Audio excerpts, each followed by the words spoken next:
So guys, gumawa ako ng tacos. Ito na, tapos na. Lagyan natin ng sarsa. Ayan. Ito ang pagkain ng asawa ko.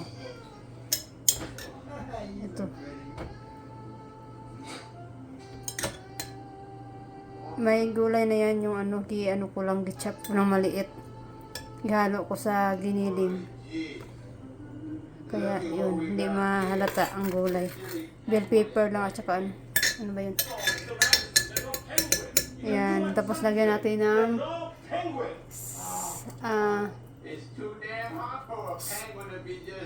sour cream. Ito, sour cream.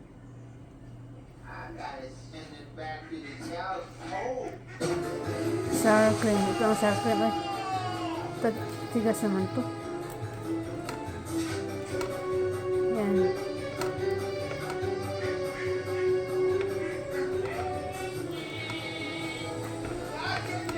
Itong pagkain niya, itong gusto niyang kainin.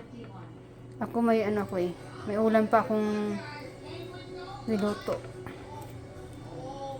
Paksiw.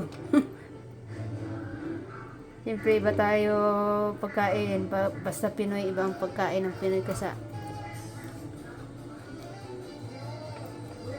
sa ibang lahi. Ayaw magtanggal to. Teka, tanggalin. Yan, ito na.